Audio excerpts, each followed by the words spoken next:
बिस्मिल्लाहिर्रहमानिर्रहीम अस्सलामु अलैकुम वरहमतुल्लाहि वबरकातुहू। नाज़रीन, सबसे पहले मैं चाहता हूँ आपकी खबर देखें।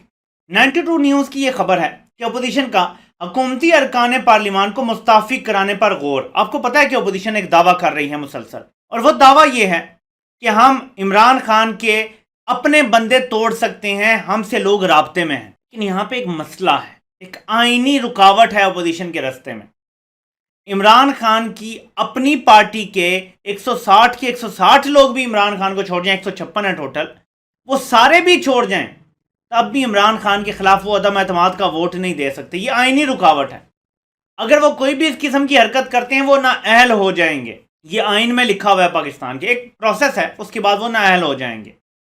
उनको हर हाल में जो लीडर है पार्लिमान का उसकी बात माननी है। जिस पार्टी के अंडर वो इलेक्शन लड़े हैं निशान पे, या बाद में उन्होंने ज्वाइन किया है, दोनों सूरतों में उनको जो लीडर ऑफ द पार्लियामेंट है उसकी बात माननी पड़ेगी। ये आइन में लिखा हुआ है।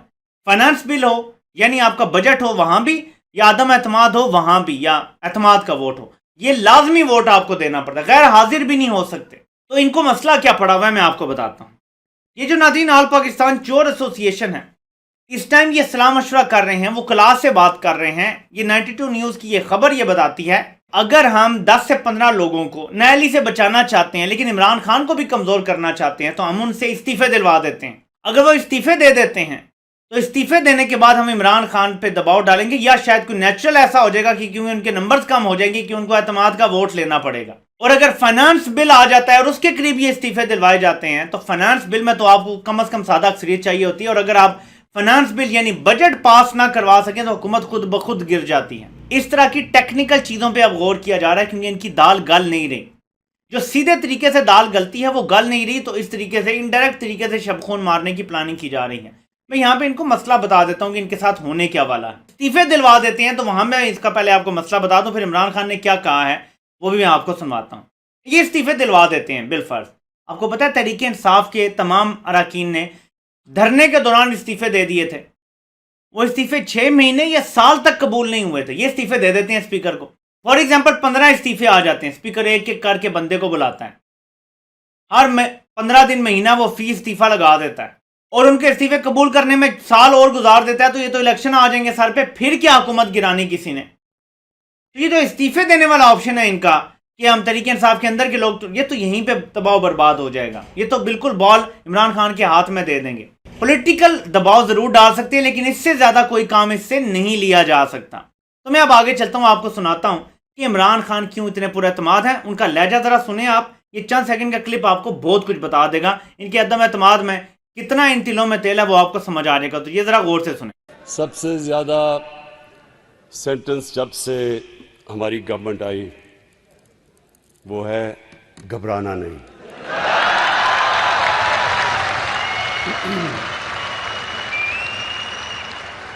उसकी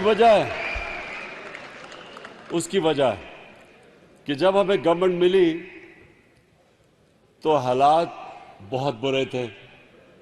सबको पता है कि मुल्क बैंकरप्ट था, तो मुझे अंदाजा था कि हम एक मुश्किल वक्त से जब गुजरेंगे। तो मुझे अपनी टीम की फिक्र थी। जब हम अपने ज़माने में सबसे मुश्किल टीम वेस्ट इंडीज़ के ख़िलाफ़ खेलने जाते थे, तो उधर मुझे अपनी टीम को कहना पड़ता था घबराना ना। तो जब मैं गवर्नमेंट में आया तो सबसे पहले मुझे अपनी कैबिनेट को कहना पड़ता था कि घबराना ना। और आज मैं ऑपोजिशन को कहता हूं कि घबराना ना।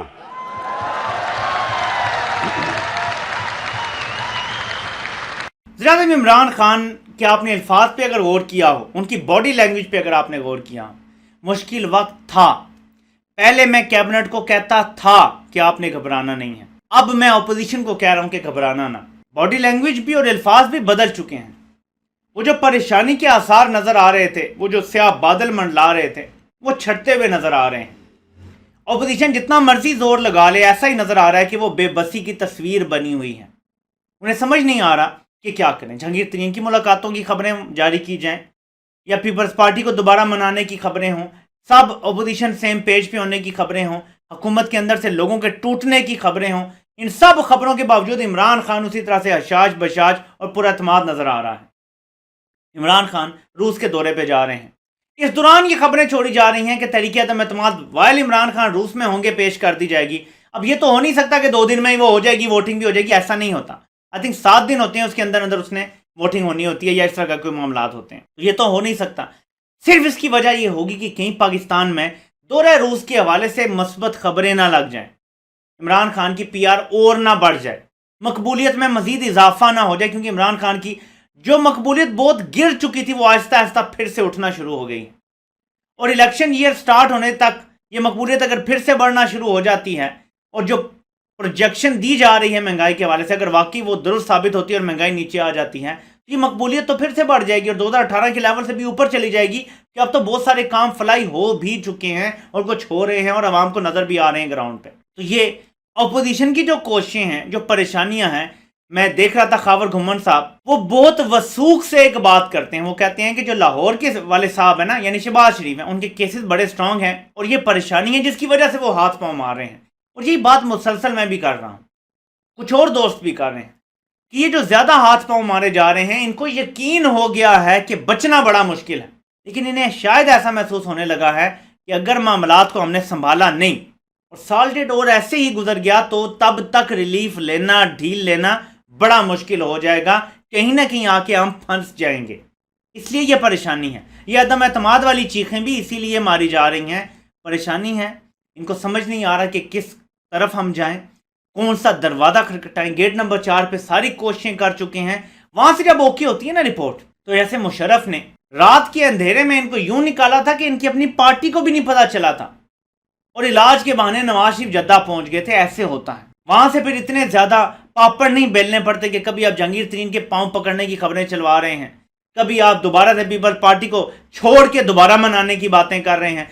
बिलावल जैसा बंदा आपको भिगो भिगो के मार रहा है। क्या कहा है पता है आपको, क्या बयान दिया कि बेनजीर के खिलाफ जो सिलेक्टेड था उसको हमने बड़ी खुलूसे नीयत या नेक नीति से उससे रब्ता किया था। नवाज शरीफ को एक बार फिर सिलेक्टेड कह दिया बिलावल ने, आप फिर भी उसके तलवे चाटेंगे, उसकी वजह क्या है?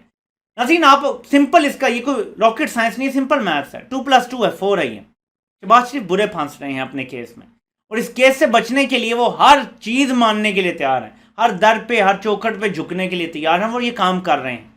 देखना यह है कि क्या वाकई इसमें से कुछ निकल के आएगा या शहबाज शरीफ हमेशा की तरह लाड प्यार के जरिए बचने में कामयाब हो जाएंगे। लेकिन इमरान खान का एतमाद ये बताता है, और जिस लेवल पे इंटरनेशनली उनकी रिकग्निशन हो रही है और पाकिस्तान में जिस लेवल पे मीशत में बेहतरी आ रही है, उनके एतमाद समझ आता है। उनको कोई डर नहीं है कि पता नहीं को खराबी कर दी है मैंने तो मुझे अब निकाल देगा कोई, ऐसा होगा, मैं लाती साजिश होगी, वो पूरा एतमाद है। तो नाज़रीन, आखिर में एक खबर शेयर कर दूँ। वज़ीर-ए-आज़म इमरान खान की जो मैंने स्पीच का आपको हिस्सा दिखाया, इसी स्पीच में वज़ीर-ए-आज़म इमरान खान ने नौजवानों को खुशखबरी सुनाई है। जितने भी फ्री लांसर, और अभी तक एक रफ आइडिया के मुताबिक 10 लाख लोग फ्री लांसिंग से जुड़े हुए हैं, जितने भी फ्री लांसर रजिस्टर करेंगे, रजिस्टर्ड होंगे, उनको 0 टैक्स, यानी उनको किसी किस्म का कोई टैक्स नहीं देना पड़ेगा पाकिस्तान में। ये बहुत बड़ी खबर, क्योंकि फ्री लांसर कई हैं जो मिलियंस में कमा रहे हैं, मंथली मिलियंस में कमा रहे हैं, उन पर कोई टैक्स नहीं होगा। तो रजिस्टर करेंगे, मीशत का डॉक्यूमेंटेड मीशत का हिस्सा भी बनेंगे और डिफरेंट पर्क्स भी हैं। जब आप टैक्स के लिए रजिस्टर करते हैं, पोर्टल पर रजिस्टर करते हैं, वेबसाइट पे जो सॉफ्टवेयर एक्सपोर्ट बोर्ड की जो वेबसाइट है उस पर आप रजिस्टर करें, उसका आपको लिंक अगर आप गूगल करेंगे तो आपको मिल जाएगा। वहाँ पे आप रजिस्टर करेंगे तो आपको उसकी जो भी पर्क्स हैं वो भी मिलेंगे और आपको टैक्स तो वैसे भी सिफर कर दिया गया, टैक्स देना नहीं पड़ेगा।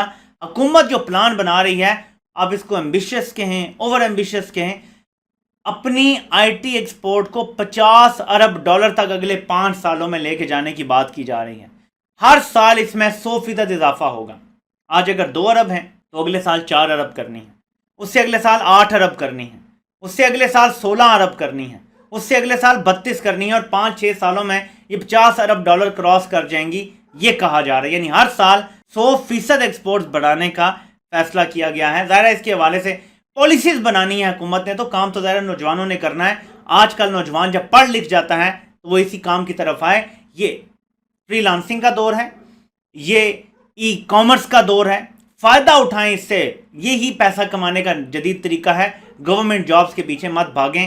पाकिस्तान इंशाल्लाह ताला आगे बढ़ रहा है, पाकिस्तान तरक्की की मंजिलें तय कर रहा है और अपोजिशन हवास बाख्ता बाकायदा अब तो नजर आना शुरू हो गई हैं और वज़ीर-ए-आज़म का एतमाद पहले से बढ़ता जा रहा है। लेकिन कुछ ना कुछ ये करेंगे आने वाले दिनों या चंद हफ्तों में, और जाहिर है कि आखिरी वक्त तक जब तक मैच खत्म नहीं हो जाता किसी भी ऑपोजिशन को कमजोर नहीं लिया जा सकता। अपसेट्स भी हो जाते हैं, बड़े बड़े टॉप रैंक्ड प्लेयर भी वर्ल्ड नंबर 300 से भी हार जाया करते हैं, तो अपसेट्स भी हो जाते हैं। और ये तो सियासत है, यहाँ तो रातों रात कुछ भी हो सकता है, जहाँ पे स्पेशली आर्मी इस्टेब्लिशमेंट भी इन्वॉल्व हो। तो देखते हैं आने वाले दिनों में क्या होता है। और वज़ीर-ए-आज़म का जो दौरा है रूस है वो शुरू हो रहा है, देखते हैं कि उससे पाकिस्तान के लिए क्या मुस्बित चीज़ें निकल के आती हैं। आपसे इंशाल्लाह फिर मुलाकात होती है। अल्लाह पाक आप सबका हामी नासिर हो। आप सबके सुनने का बहुत बहुत शुक्रिया।